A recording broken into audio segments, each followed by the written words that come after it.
Hello Automators, thanks for tuning in again. I'm Brian from Automate Your Life, and today I have a bunch of new features and the latest updates for the whole Google Nest system that you have in your home. And I'm going to start out with a long-standing feature request that we haven't seen a lot of movement on. This is my Lenovo Smart Display. It's the 7-inch edition, and it's actually where I discovered that this feature works the best right now in my own home, but you might have a different situation. Now, what I'm talking about is when I request a website. Open google.com. These web pages are now fully scrollable. You can work with them, and you have a little menu up at the top where you can refresh the page or you can send the website to your phone. Plus, I have the ability to change the font size. But what about the other displays in my home? My Nest Hub first generation could open pages, but it didn't have all those extra menu options. My Nest Hub second generation just told me it could send a website to my phone, while my Nest Hub Max actually had the most sophisticated browser yet, with all of the controls and this extra little icon up here that I couldn't press and I couldn't tell what it was. So I'd love to hear what you think that is going to be used for, and hey, I'll even give you 3 seconds to think about it.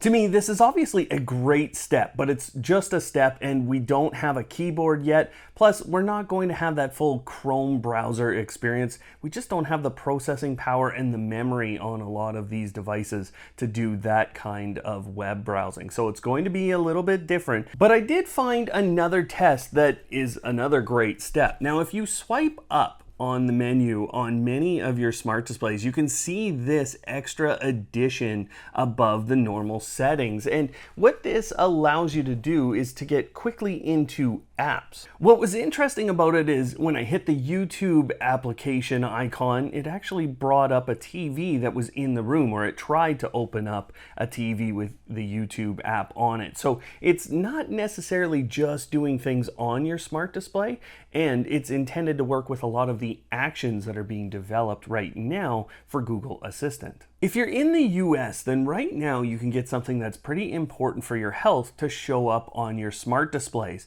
This is inside of the photo frame settings on any of your smart displays, and what you're going to turn on is called air quality monitoring. And when you show that, it will show up if it's available in your area. So for a setting like that, just turn it on now and wait for that information to be available in your area through Google and their services.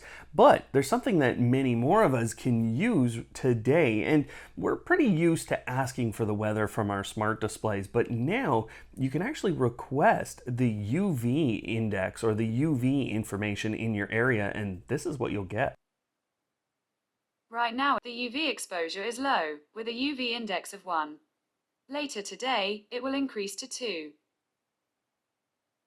Spanish is now available on your Nest Hubs in the US, and I don't just mean speaking Spanish, I mean you can actually change the full interface to show the Spanish language. And I know this has been a big feature request from a lot of people, so there you go. It doesn't matter if I'm on Android or iOS, but when I open up the Google Photos application, I always have these memories that are up at the top of that app. But now you can actually get those memories to show up on your smart displays, or at least you can get ready for that. Now, what you do is you go into the Google Assistant settings and you go into the Photos section. Now, inside of there, you're going to see a number of your smart displays. And if you turn on the little radio button there, then when you're looking at the My Morning, My Afternoon, or My Evening pages, and it doesn't matter who it is, so keep that in mind, they should see some of those memories showing up. So if you've got something embarrassing in your photos, maybe you don't want to turn that on because everyone in your household is going to be able to do this. Now, speaking of suggestions, that's one of the really great things that the Google Smart Displays and speakers do in general, and actually just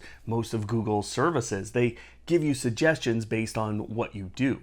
There are now suggested routines on the main routines page. And actually, if you go into the reminders section of the Google Home application, you'll also see a number of suggested reminders there. You'll find this one showing up on your smart displays as well as inside of the Family Bell settings in the Google Home application. You're going to see suggested step-by-step Family Bell routines. So these are intended to help things like your kids go through their morning routine, giving them step-by-step what they should be doing at different times in the morning. Another type of suggestion that I found really interesting was inside of my phone. Now, what happened was when I went into the shortcuts setting inside of the Google Home application, what I found was that Google was suggesting a number of things that I could do with the different apps and the Google Assistant on my phone. This feature actually comes from a new permission setting inside of the Google Home application, and this is why I'm telling you specifically about this one, because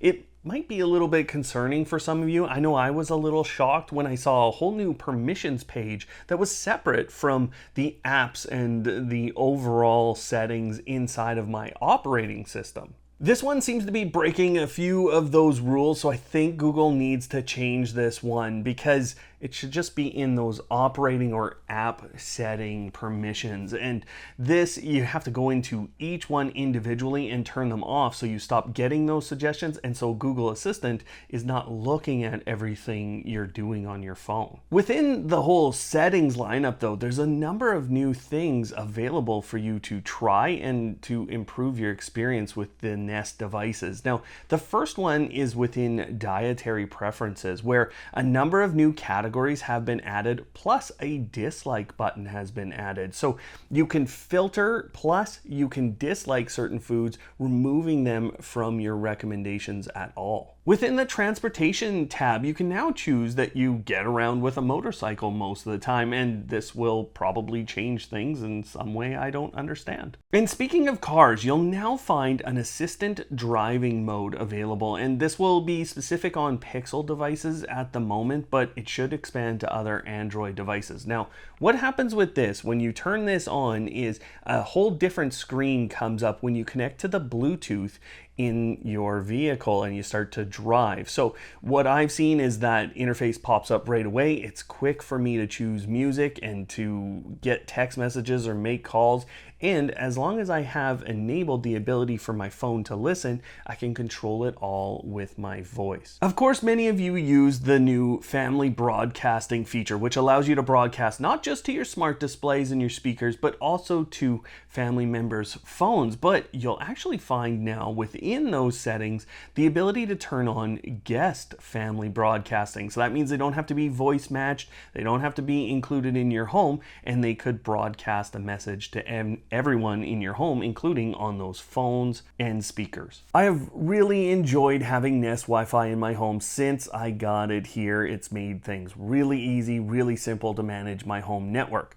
I am today starting to miss that Wi-Fi 6 option as some devices show up on the market, so I think Google needs to deal with that a little bit, but they are still dealing with a number of features being added to the Google Home application that helps you manage that system. So when I go into Wi-Fi and then I go into the specific list of devices that are connected to my Wi-Fi, I can actually now see device speeds. This is individual speeds, not your whole network speed that you can do a quick test on. This is specific to that device, and this helps you to troubleshoot little problems going on in your network. You could run that a few times, make sure that you're getting consistent speeds, and that will tell you a lot about how the connection is for that device. It shouldn't be a secret to you anymore that Nest put out a number of new cameras, and I reviewed both the Nest camera, the battery version here, and the Nest Doorbell, showed you guys how to do everything with it.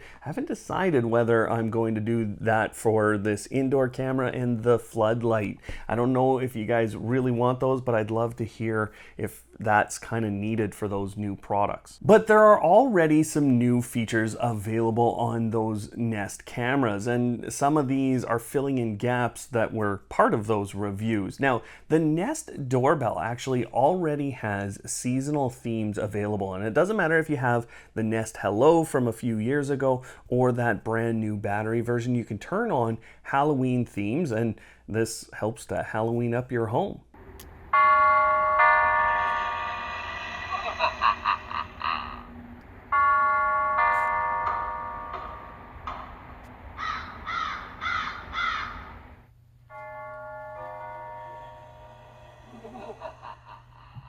Someone's at the porch doorbell.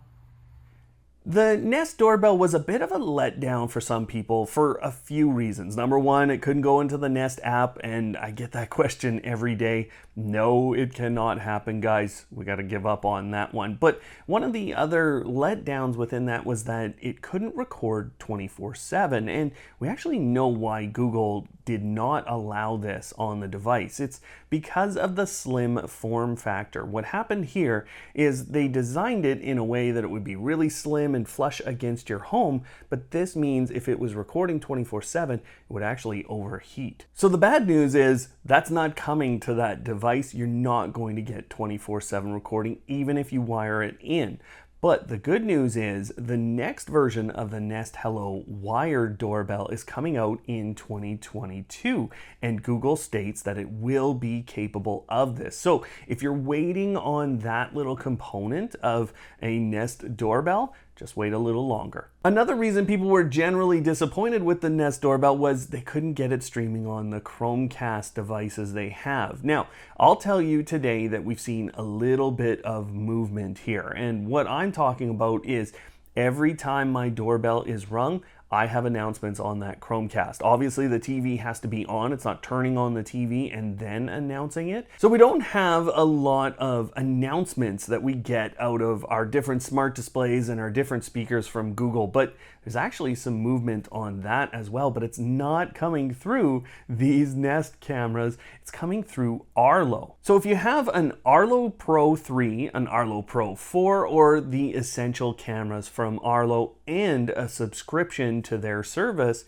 well, now you can get person, package, animal, or vehicle detection announcements out of those cameras on your Google Assistant smart displays and speakers. The Arlo doorbell unfortunately only works with pressing the doorbell, so it doesn't do the package detection just yet. I'm not sure what's going on there, but this is still the first time we've seen the Works with Google Assistant program enabled on a whole lineup of products and giving us some of those trigger abilities within the Google Nest system. One thing to tell you about these cameras, if you went and ordered a 2-pack or a 3-pack of these, you can actually talk to the Google support team to get more power cables. So what happened there is you only got one inside of the package, and that obviously doesn't work if you want to wire in a bunch. So talk to Google's support team. There's a link down below and you can get yourself some more power cables. It looks like we're just days away to the launch of the Pixel 6, the Pixel 6 Pro, and I even think we're going to get a new Google Nest speaker. And if I'm reading my tea leaves right,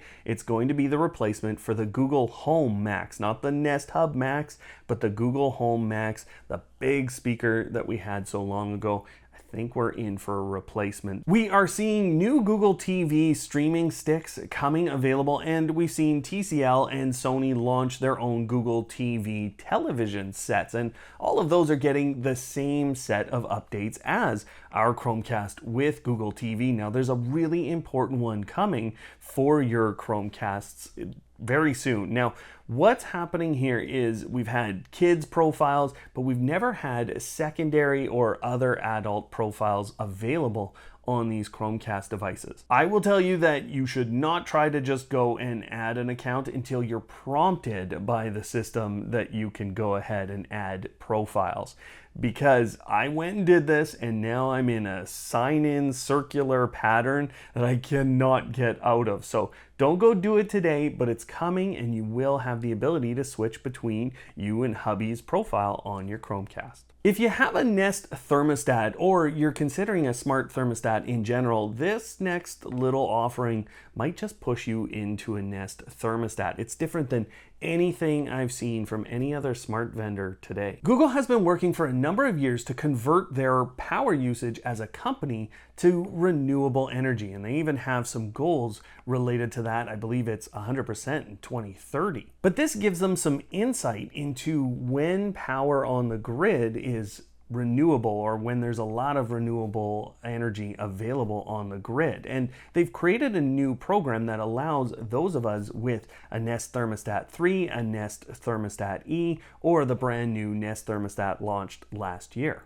So if you have one of those and you're in the US, you can now go to the Nest Renew program website and you can get updates. So this is a coming program and it's only available in certain areas, but what it will do is actually shift the focus of your Nest thermostat to use renewable energy whenever it can. And that means it will turn on your HVAC maybe a little earlier in the day to warm up your place when that renewable energy is available on the grid. So it's just going to shift as much as it can to using renewable energy. Now there's a premium service that allows you to actually, with your whole HVAC system, use renewable credits that Google has as a company. So that's a subscription service that takes you to kind of that next level, but the Nest Renew program is free and it just shifts you into using renewable energy as much as you can. Most people don't know that your routines in the Google Home application have changed considerably, and